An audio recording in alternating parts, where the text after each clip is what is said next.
Nasa airport siya. Bibilang ko putahin niya. Nadadaan ako na kasi hindi pa ako yung talagang napapalapit. Pati ng... Mga 10. Marami. Kasi may ganyan siya.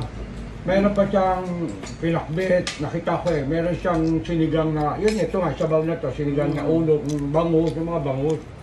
Pritong manok, pritong isda. Ayoko na ng prito-prito. Hindi nga kumukuha yun. Nagbabarbecue yung isa doon. Wala na eh, para ka namin tambahay na yempo. Ganun mahal sa kanya Kuya. mahal. May naroon ka maliliit na lamesa sa labas, mami. May maliit na lamesa sa labas kumakain yung mga tao. Yung may parang ano yung refill ng sabon. Ayun na nga, yung sinasabi ko na ano. Yun yung sinasabi ko na sa mami na may kasi nung tinuro nila isang beses na doon na kayo mano sa parang kanto ng Kabagan. Sabi ko, ay hindi pala. Tapos pagtapos kumain, siya rin ang maglilido. Siya yung cook, siya yung waiter, siya yung tindero. All over, galing niya. Brother, ginalahan. Naburos pa ngayon ako, no? Tapos titira ko yun. Kaya nga sabi ko sa'yo, mami. Diba sabi ko, huwag ka magtitira, masama yun. Mami, kaya ito talaga po, mas masarap to kasi sa KFC at mas masustansya. Kaya nga. Ang KFC may puro langis. Nako, kolesterol lang abuti mo. Puro Eh di sa naman additive. yun, pati na, ano, kung talagang gusto mo. Pero, Ano tong kaldereta na to? Baka, baboy? baka yan. Siguro Baboy. baboy, mas mura-murang baboy kaysa sa baka. Oh, whatever. Pero basta baka Pero yan. yan na lang, mas gusto ko yan. Oh, masarap dito dinuguan niya. Ang lolo niya nagturo Lolo niya nagturo sa kanya magluto. Imagine mo yun, mahal. May passion. Pwede nga siyang ano, kaya nga nag-restaurant siya. Ang galing ako, inisip ko pa. Kaya ko rin yun, pero 10, para medyo marami. Para pala. Malalaki ba yung kaldero? Ano ba yung laki? Yung gano'n, yung square na nilagay, parang catering, ano, ano. parang catering ano, oo. Catering tray. Nakakatamad yung magluto, ano? Ikaw lang yun. Magkano puhunan nila kada bukas nila sa araw-araw? Magkano po? Hindi ko na alam. Malaki yun, no? Nila, no? Pero malaki yung nababawi sa bawat binibili nilang Alam putahe. mo ba, Baka libre na yung pagkain nila doon. Oo. Libre na.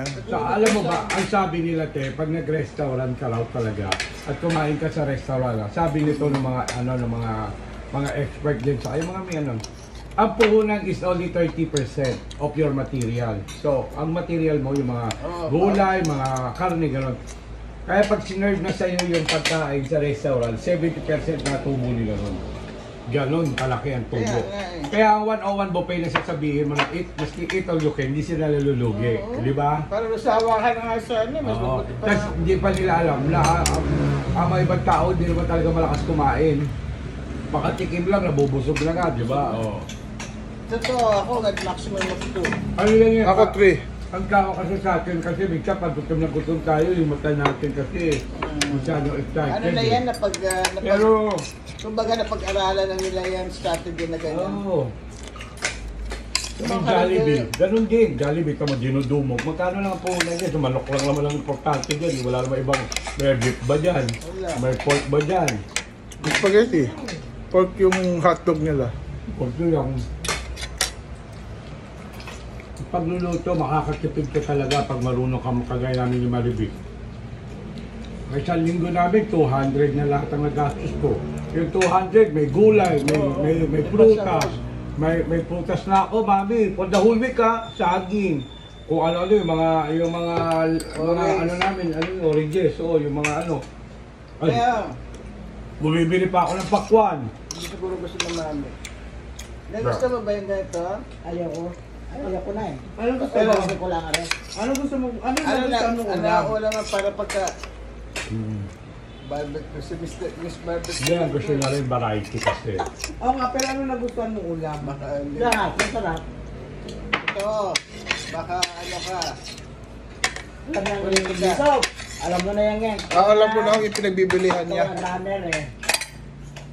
Alam ko na yung malapit Pero sa... isang araw, pumunta ko doon para nakita ko kung ano yung mga niluluto. Kasi sabi ko lang sa'yo, yung ganon. Oh, may pangalan naman sila sa bawat pagkain na Oo. nililista para hindi nalalito yung Meron customer. nga gulay, pag sabi mo may ka sa pinakbit, may